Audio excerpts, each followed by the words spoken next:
With only one red candle out of the last 11 days, are the Moon Boys tuckered out and in need of a large dumpening? Or is there something much more shocking, or should I say big, on the way? For the last nearly 2 weeks, Bitcoin has essentially only been printing green daily candle after green daily candle. However, right now, as we look at this potentially treacherous hammer candle on the daily chart, is Bitcoin in store for a pullback?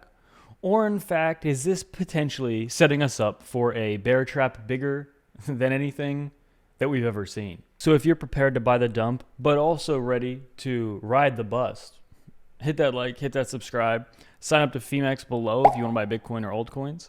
Without any further ado, let's absolutely magoo into these charts, which as you can see on the daily chart for Bitcoin, after getting this very bullish 21 over 50-day cross for Bitcoin just a few days ago, obviously right now we're seeing a little, presumably more pressure coming from that $52,000-$53,000 area after getting all the way up to right about 53,000. Actually, this white line right here is a price alert for 53,000, which at this very second we have not gotten above it. In fact, we basically got rejected earlier today right on that level. Now, are we going to see exactly what we've been seeing for basically the past 2 weeks, which is every time we have one of these little rejections, you know, you take a nap, you wake up, and we're basically busting through it? Or in fact, is this the beginning of something different? So I want to jump into a few charts here. First, retail is not back, and Bitcoin is still pushing towards all-time highs. This run is absolutely, and I'm going to talk about my experience with this as well, but it's absolutely being fueled by institutional money. For example, if we look at YouTube views, which is a useful metric, YouTube views is a very strong retail indicator because retail loves watching YouTube more than any other demographic, especially more than institutions, right? Do you think institutions are watching YouTube videos? Probably not. But who is most likely watching YouTube videos? Retail. That's like majority of YouTube views are from retail. And YouTube views are still lower than they were in 2022 during the bear market. These are the views we were seeing at the bottom of the bear market here, and we're seeing less than that now. In fact, this chart, if this was our price chart, you would say, oh, we're basically, you know, we've just been trending downwards for the past 2 years. So no, we are not, according to this chart, seeing a return of YouTube views yet. And obviously, we're not seeing a lot of retail either. And there's a bunch of other metrics that we can get into as well of why retail is not back yet. I feel like I don't really have to defend that position very hard because I think everyone knows retail is not back yet.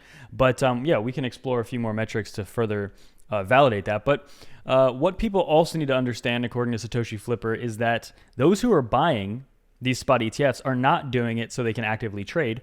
They're basically all buying it to hold.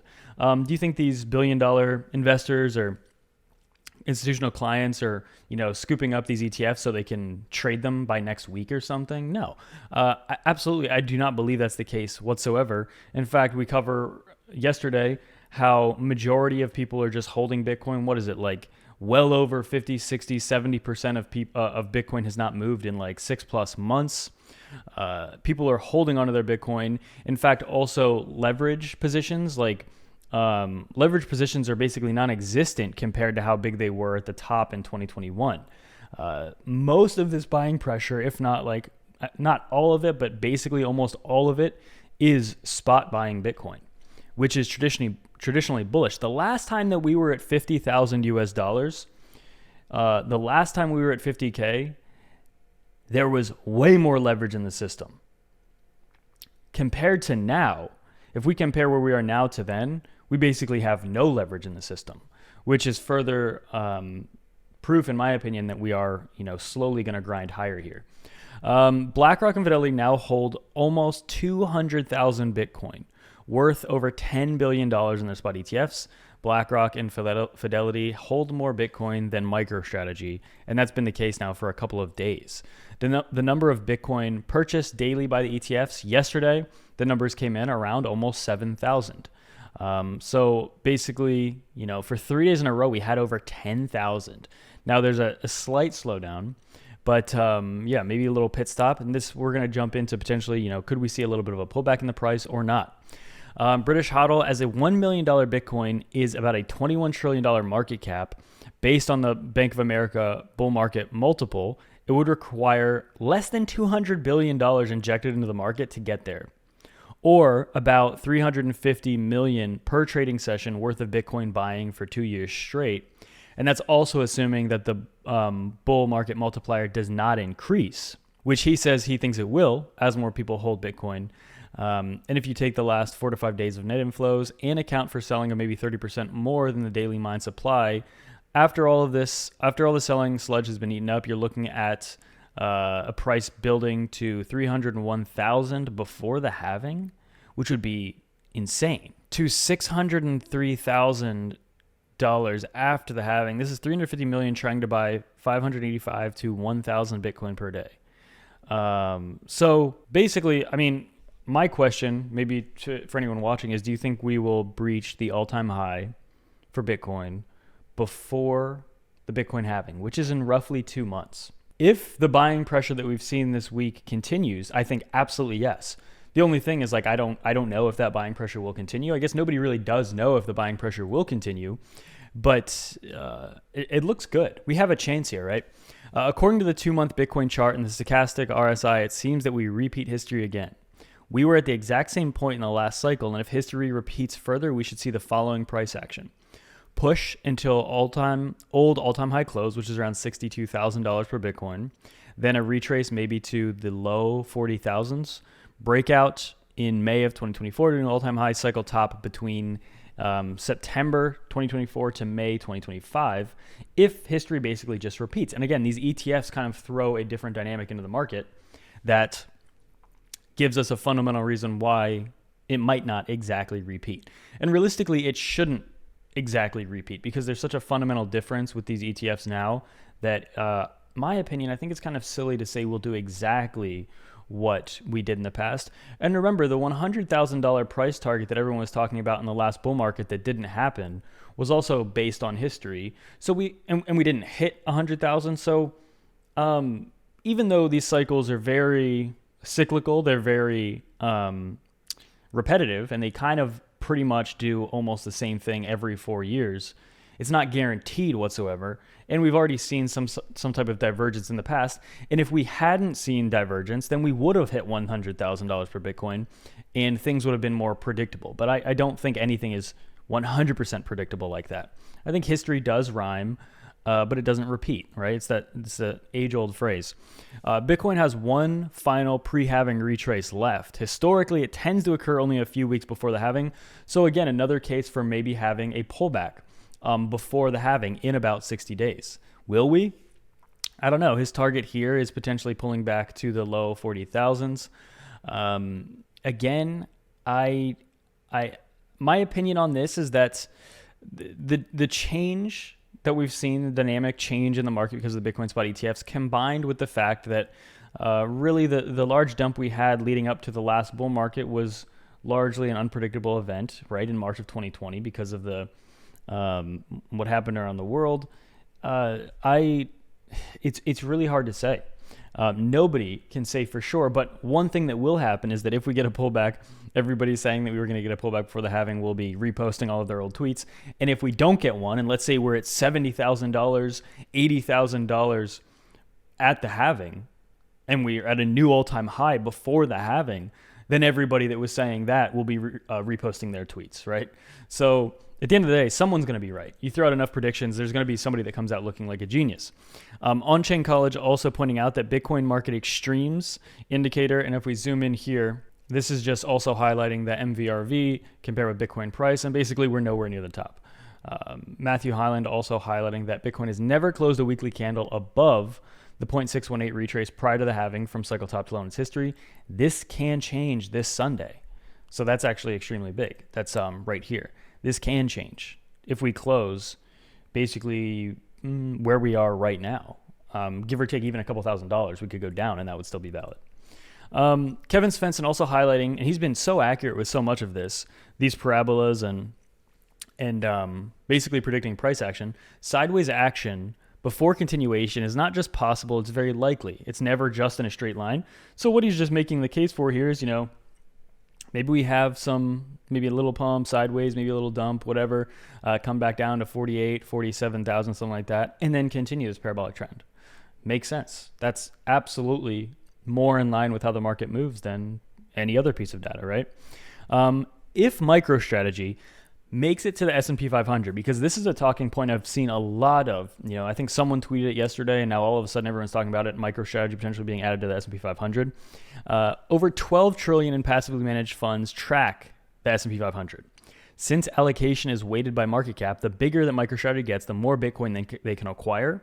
Feedback loop, we all know this, and then massive liquidity ramp.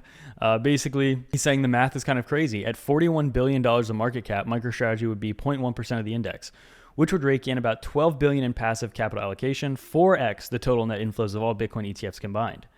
If MicroStrategy then dilutes $12 billion and buys Bitcoin with it, Bitcoin goes up a lot, MicroStrategy market cap goes up even more, index weight increases, MicroStrategy dilution even more, or dilutes even more. And it's kind of like a crazy feedback loop of, I've seen people tweeting that MicroStrategy has hacked the system, which maybe, this is kind of crazy if you think about it. It's more of a matter though of if MicroStrategy will be in the S&P 500, because I think they have to have also like a profitable last year or something like that too. It's not just based on their market cap. But also this is big. I think the Ethereum spot ETFs have a much higher likelihood of approval than myself and even most people thought. With the SEC, they're gonna be hard pressed to make up some kind of new reason why they can deny an ETH ETF when the same factors in the spot ETF are also at play. So basically, that is, they're gonna have to create some new reason why. Gary's gonna have to make up some new reason why they can't approve a Bitcoin spot or an Ethereum spot ETF, but they couldn't come up with a new reason to try to get the Bitcoin spot ETFs, not approved, right? They ended up having to approve them. What reason could they make up for ETH? Maybe, who knows? Maybe they'll come up with a reason. Maybe they won't. Maybe they won't really be able to. So if we look at the market today, Bitcoin right now, this could change and it will change, I'm sure, but it's right around 52,000 US dollars. The stock market is actually doing better today, right? We've had potentially 2 green candles if we close, higher today, which it looks like we're going to. Good, right? S&P not looking too bad, which is bullish for Bitcoin. DXY actually on a 2-day dump trend. If we zoom in here, 2 days of getting dumped on, which again, 2 days of DXY getting dumped on, 2 days of SPX going up because of their inverse correlation to each other. And usually Bitcoin is a part of that, but it's just funny because we have been seeing the opposite. Bitcoin has just been going up because of these Bitcoin spot ETF inflows that Bitcoin almost doesn't care, right? And I talked about this yesterday, and a lot of people agreed in the comments of yesterday's video, but is the Bitcoin spot ETF maybe the first real taste of the decoupling that people have been talking about for ages, of Bitcoin decoupling from the stock market? Hey, absolutely possible. I think, of course, I think it is possible. It's no guarantee, but you can see why this potentially is a big catalyst to get Bitcoin to decouple from everything else. I personally think Bitcoin should be decoupled from everything else. I think that its value proposition is very unique and much bigger than most people, well, especially people that aren't invested, understand and expect. On Bitcoin's weekly chart as well, there is some bearish divergence. And you can see that with the price making these new highs, with the RSI kind of trending downward slightly there. Will we get this to turn into a dump? Potentially, but we've also had bearish divergence on some of these shorter time frames that ended up not playing out, and Bitcoin ended up just continuing to pump here. So a lot of people also on my timeline, I've been seeing they are now calling for like a pullback. A lot of people I've read have exited their positions right around 51, 52,000, and they're expecting a big pullback. I still believe that the path of maximum pain is to the upside. So maybe we don't get a pullback. Hard to tell right now. And the reason it's so hard to tell is because these Bitcoin spot ETFs are so new that we're seeing what the buying pressure does, how it elevates the price so much, but we haven't truly seen, because it's still only a couple weeks old, in my opinion, we still have not seen exactly how dumps will occur.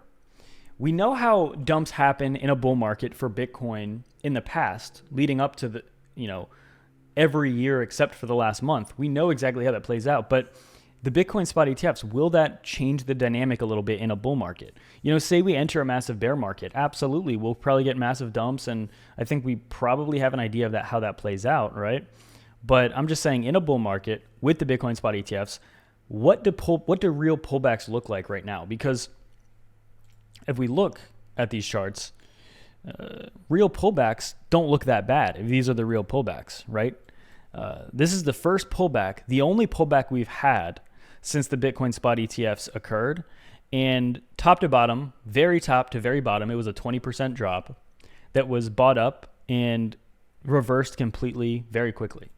So yeah, all I'm saying is nobody has any idea what bull market dumps will look like now that the Bitcoin spot ETF buying pressure is in place for the first time ever in the history of baby bull kind. And get signed up to Femex below if you want to buy Bitcoin, altcoins, or trade. And without further ado, that's it for me.